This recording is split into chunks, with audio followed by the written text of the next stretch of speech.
चलो बच्चों class start करते हैं। आज की इस क्लास में हम लोग क्लास 10 का जो फर्स्ट चैप्टर है that is chemical reactions and equations को एकदम बेसिक तरीके से सीखेंगे। ठीक है, तो चलिए आइए पहला टॉपिक से स्टार्ट करते हैं दैट इज केमिकल रिएक्शन। तो देखिए डेफिनेशन मैंने ऑलरेडी लिख रखा है पहले से, तो डेफिनेशन क्या है चलिए देखते हैं। A chemical reaction is a change in which one or more substance react to form a new substance. ठीक है, यहाँ तक कोई नई बात नहीं है। अगर एक या एक से ज्यादा सब्सटेंस रिएक्ट करेगा तो नया सब्सटेंस फॉर्म हो रहा है। इसके बाद जो लिखा हुआ है ना उस पर गौर करने वाली बात है, मैंने अंडरलाइन भी कर रखा है, विथ इंटायरली डिफरेंट प्रॉपर्टीज। ठीक है, जो पहले जो प्रॉपर्टी थी अब वो प्रॉपर्टी नहीं शो करेगा, वो इंटायरली डिफरेंट हो जाएगा। ठीक है, डेफिनेशन का मतलब यही है। अभी सेकेंड पॉइंट में नहीं आते, पहले इसी को क्लियर करते हैं। ठीक है, आप लोग के दिमाग में क्वेश्चन आ रहा होगा सर अगर मान लो इंटायरली डिफरेंट प्रॉपर्टीज शो नहीं करता है तो फिर उस चीज को हम लोग क्या बोलेंगे? तो उसको बोलेंगे फिजिकल चेंज। क्या बोलेंगे? Physical change. Physical change. तो फिजिकल चेंज में क्या देखने को मिलता है? यहां पे साइज, शेप एंड अपीयरेंस। ठीक है,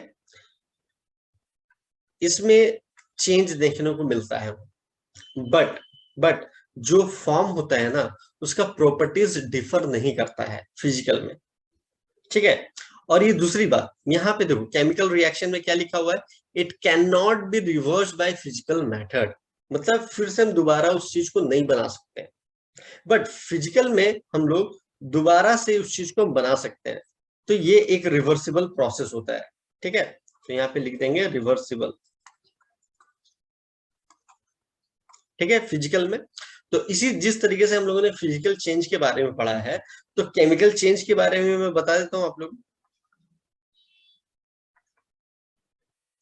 केमिकल चेंज, तो केमिकल चेंज को आप लोग खुद से बता पाओगे क्योंकि डेफिनेशन आप लोगों ने पढ़ लिया है तो दिमाग में आइडिया कुछ बन गया होगा। केमिकल चेंज का मतलब क्या हो गया? क्या हो गया? देखो फिजिकल चेंज में पहला पॉइंट में हम लोगों ने वो डाला था जिससे फर्क पड़ रहा था, साइज, शेप एंड अपीयरेंस। ठीक है, केमिकल चेंज में पहला पॉइंट में क्या लिखोगे? Form a new substance. क्या लिखोगे? Form a new substance.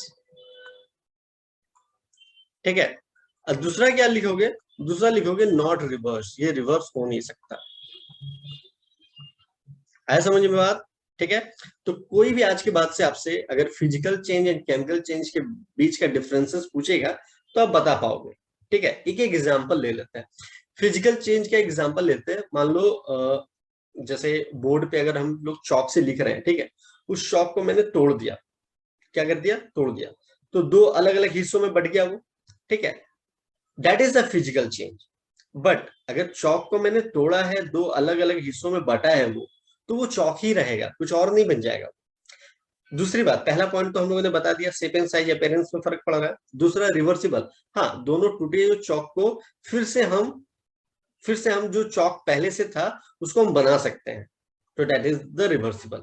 अब केमिकल चेंज का एग्जांपल अगर आप लोग मेरे से पूछना चाहोगे तो सबसे बेस्ट एग्जांपल है that is digestion of food. क्या बोला मैंने? Digestion of food.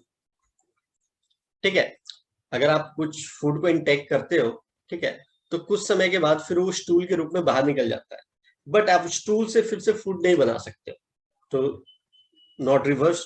ये भी पॉइंट सेटिस्फाई हो गया। एक दूसरा एग्जांपल है जो हम लोग डे टू डे लाइफ में यूज करते हैं, that is a formation of curd. ठीक है, तो एक दो एग्जांपल देखिए, याद करके रखिएगा, तो एग्जाम में कभी पूछ दिया जाता है तो नॉट द बिग डील। ठीक है, आप लोग बस याद करके रखिएगा, फॉर्मेशन ऑफ कर्ड। आ गया समझ में? क्लियर है? केमिकल रिएक्शन का जो मैंने डेफिनेशन बताया वो भी आप लोगों को समझ में आ गया।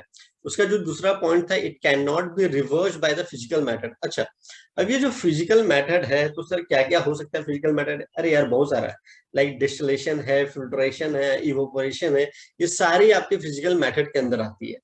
ऐसा समझ में? मतलब इसको हम लोग रिवर्स नहीं कर सकते हैं with the physical method, physical method apply करके हम फिर से उसको रिवर्स नहीं कर सकते, बस यही कहना चाह रहा है। ठीक है, उसके बाद मैंने फिजिकल चेंज और केमिकल चेंज के बारे में भी आप लोगों को बताया और समझ में भी आया होगा आप लोग। ठीक है, तो चलो केमिकल रिएक्शन तो समझ में आ गया। अब हम लोग देखेंगे केमिकल इक्वेशन क्या होता है। काफी बच्चे कंफ्यूजन में रहते हैं कि sir chemical reaction chemical equation दोनों सेम है क्या? और कभी कदार बच्चे लोग ये सेम डेफिनेशन भी लिख करके आ जाते हैं और जो कि गलत हो जाता है एग्जाम में। ठीक है, तो चलिए आइए बताते हैं आप लोग को केमिकल इक्वेशन क्या होता है। अभी केमिकल रिएक्शन के बारे में हम लोगों ने पढ़ा, अभी हम लोग केमिकल इक्वेशंस के बारे में पढ़ेंगे। ठीक है, एकदम बेसिक से मैंने बोला है तो बेसिक से ही कराऊंगा। ठीक है, देखिए केमिकल इक्वेशन का डेफिनेशन क्या हो सकता है, दैट इज सिंबॉलिक रिप्रेजेंटेशन। क्या बोल सकते हैं हम लोग, सिंबॉलिक रिप्रेजेंटेशन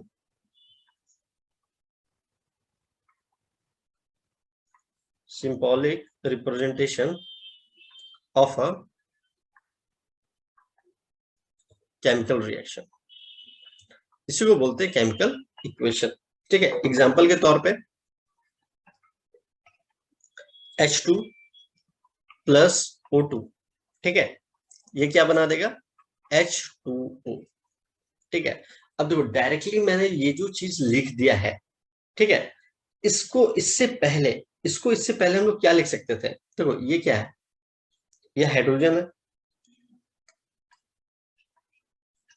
हाइड्रोजन, ये क्या है, प्लस ऑक्सीजन। ठीक है, आपको क्या दे रहा है, वाटर, क्या दे रहा है आपको, वाटर। ठीक है, क्लियर है। तो ये वाले टर्म को अगर तुम लोग ऐसे लिखते हो एग्जाम में, ठीक है, इसको केमिकल इक्वेशन नहीं बोलेंगे, इसको बोलेंगे वर्ड इक्वेशन। क्या बोलेंगे, वर्ड इक्वेशन। वर्ड इक्वेशन को अगर तुम लोग सिंबॉलिक फॉर्म में लिखते हो, जैसे हाइड्रोजन को H2 लिख दिया, ऑक्सीजन को O2 लिखा और वाटर को H2O लिखा, तो इसको बोलेंगे केमिकल इक्वेशन। क्लियर है।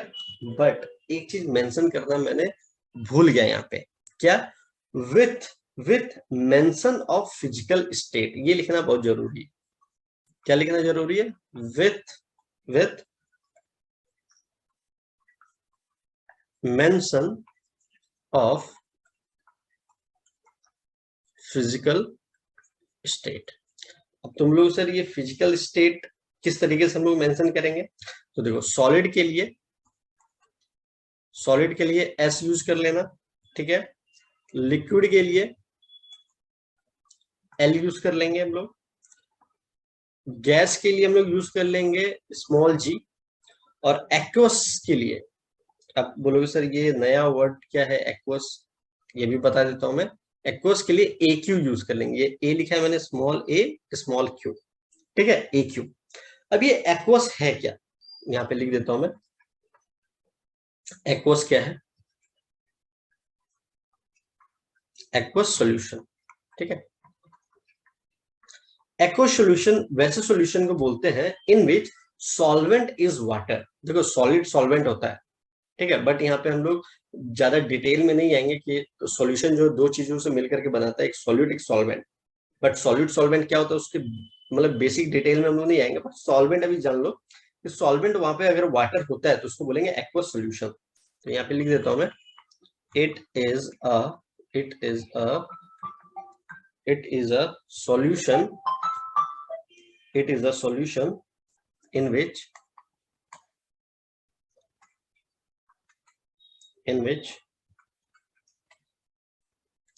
solvent is water, जिसको क्या बोलेंगे हम लोग, एक्वस सॉल्यूशन। ठीक है, चलो आगे बढ़ते हैं। अब मैंने आप लोगों को बता दिया कि भैया केमिकल इक्वेशन क्या होता है, that is symbolic representation of a chemical reaction. अगर आपने इसको हाइड्रोजन प्लस ऑक्सीजन हमें दे रहा वाटर, अगर ऐसे लिखते हो तो उसको बोलेंगे वर्ड इक्वेशन। वर्ड इक्वेशन को ही अगर तुमने सिंबॉलिक फॉर्म में लिखा है तो उसको बोलेंगे केमिकल इक्वेशन, सीधी बात। ठीक है, बट आपको फिजिकल स्टेट भी मेंशन करना है। अब तुम बोलोगे सर कैसे हम लोग मेंशन करेंगे, चलिए ये भी बता देता हूं मैं।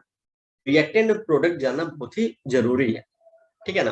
तो देखो एक एग्जांपल जो मैंने लिखा हुआ है यहाँ पे, यहीं पे मैं बता देता हूँ कि रिएक्टेंट किसको बोलते हैं, प्रोडक्ट किसको बोलते हैं। तो देखिए यहाँ पे एरो के लेफ्ट हैंड साइड वाला पार्ट, मतलब ये वाला पार्ट, इसको हम लोग बोलते हैं रिएक्टेंट। क्या बोलते हैं, रिएक्टेंट्स। ठीक है, और इसको जो बोलते हैं इसको बोलते हैं प्रोडक्ट। आ गया समझ में। तो रिएक्टेंट है क्या, who take part in chemical reaction. तो देखिए यहाँ पे डेफिनेशन लिख देता हूं मैं रिएक्टेंट का, रिएक्टेंट का डेफिनेशन क्या हो गया? Who take part in chemical reaction. ठीक है, इसको बोलते हैं reactant.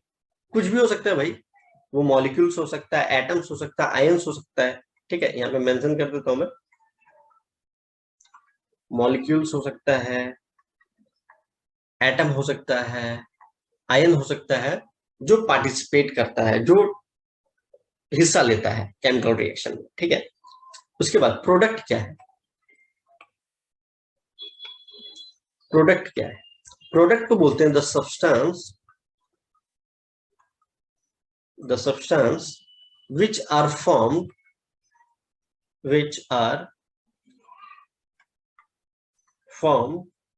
in chemical reaction,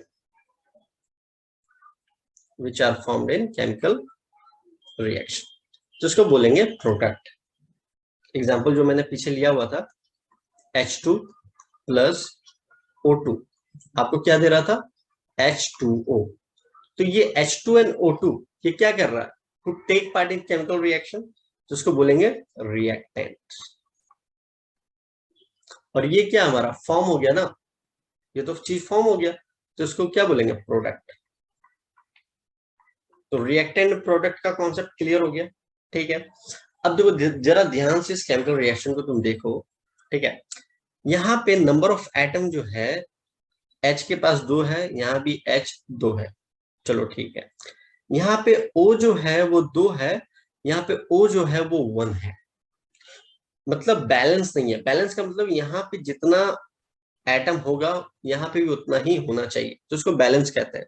but यहाँ पे ये तो बैलेंस है नहीं, तो जब ये बैलेंस नहीं है तो ये किस तरीके का रिएक्शन कहलाएगा? इसको बोलते हैं स्केलेटल रिएक्शन, मतलब ढांचा। बस हमने रिएक्शन का एक ढांचा खड़ा कर दिया। ठीक है,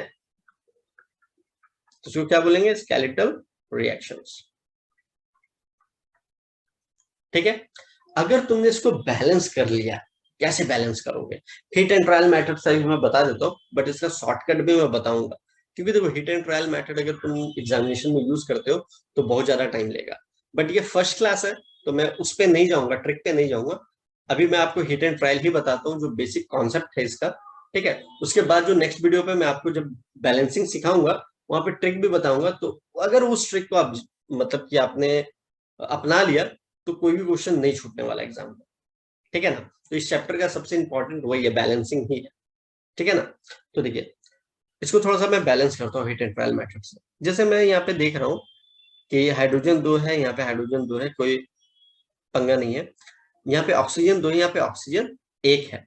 तो देखो इस वाले पार्ट में, प्रोडक्ट वाले पार्ट में हम लोग जो भी लगा सकते हैं ना, वो कोफिशिएंट, एज अ कोफिशिएंट लगाएंगे। तो देखो मैंने यहाँ पे लगा दिया 2। तो यहाँ पे 2 लगाने से क्या हो गया? ये जो 2 मैं यहाँ पे लगा रहा हूँ, ध्यान से देखना, यहाँ पे जो मैं 2 लगा रहा हूँ, ये 2 जो है ना, ये इससे भी मल्टीप्लाई होगा। मतलब ये 2 हाइड्रोजन है, तो 2 इंटू 2, तो मतलब क्या हो गया? 4 हाइड्रोजन हो गया। ठीक है, उसके बाद ऑक्सीजन यहाँ पे कुछ नहीं है तो 1 है, तो 1 इंटू 2, तो यहाँ पे 2 ऑक्सीजन हो गया। तो देखो 2 लगाने से हमारा ऑक्सीजन तो बैलेंस हो गया यहाँ पे, बट हाइड्रोजन बढ़ गया मेरा, 4 हो गया। यहाँ पे तो सर 2 ही है, तो हमने क्या करा, यहाँ पे भी 2 लगा दिया। तो अब देखो ध्यान से सुनिए, देखिएगा 2 2 जा 4, 4 हाइड्रोजन, 2 2 जा 4, 4 हाइड्रोजन, 2 ऑक्सीजन, यहाँ पे भी 2 ऑक्सीजन। तो अब इस वाले रिएक्शन को हम लोग बोलेंगे बैलेंस्ड रिएक्शन। क्या बोलेंगे इसको? बैलेंस्ड रिएक्शन, बैलेंस बोल देंगे। जब बैलेंस नहीं था तो उसको क्या बोलेंगे? Skeletal reaction. समझ में आ गया? क्लियर है बातें?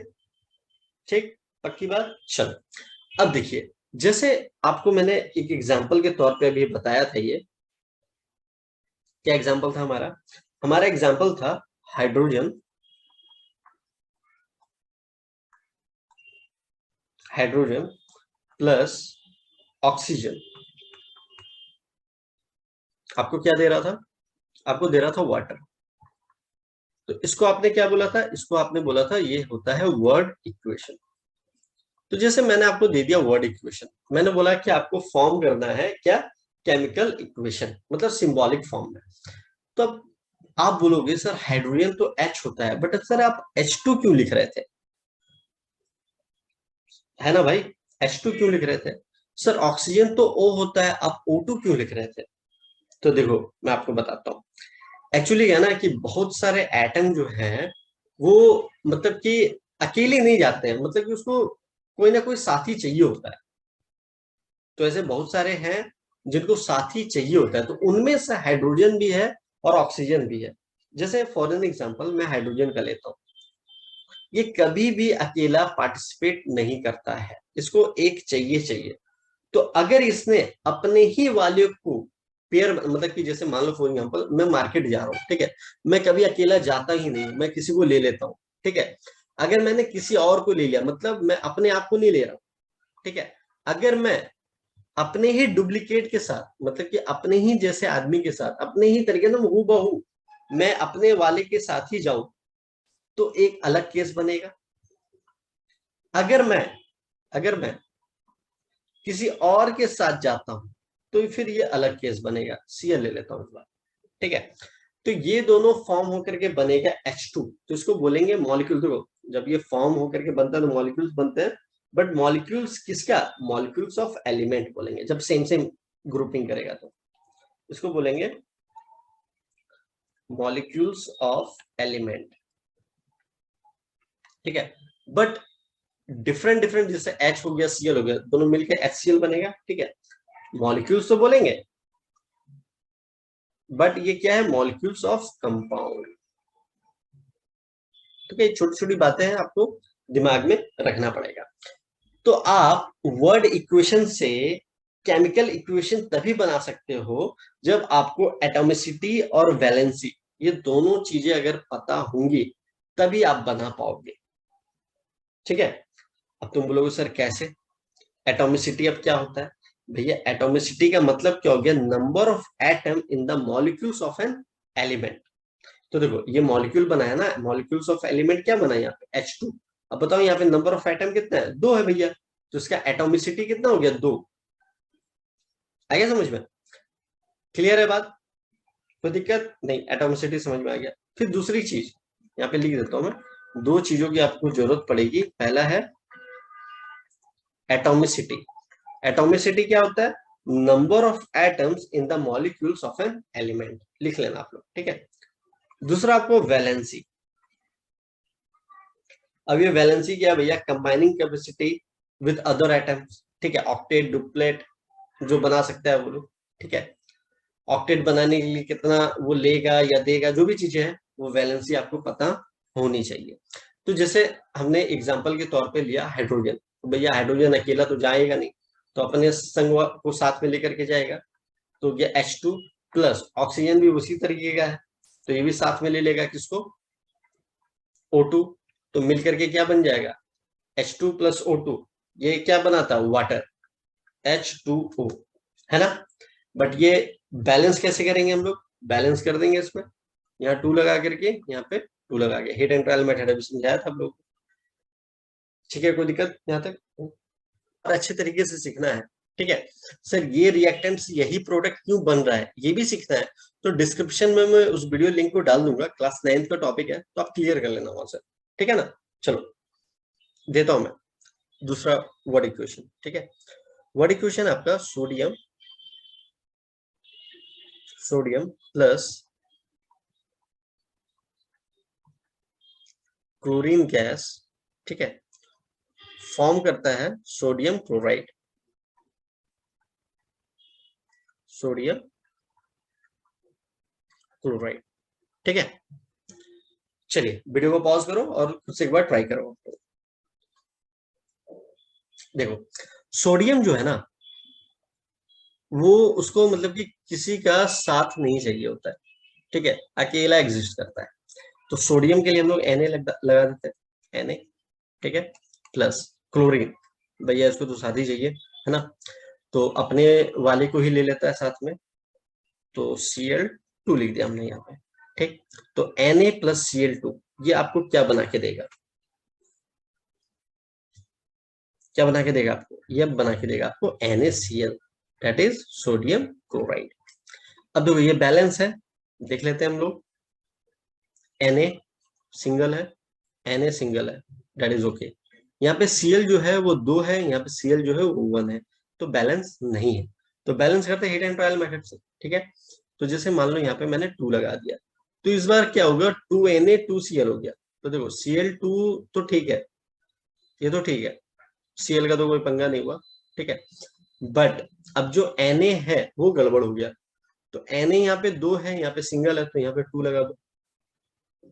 अब देखो चेक कर लेते हैं बैलेंस है या नहीं। 2Na 2Na, ठीक है।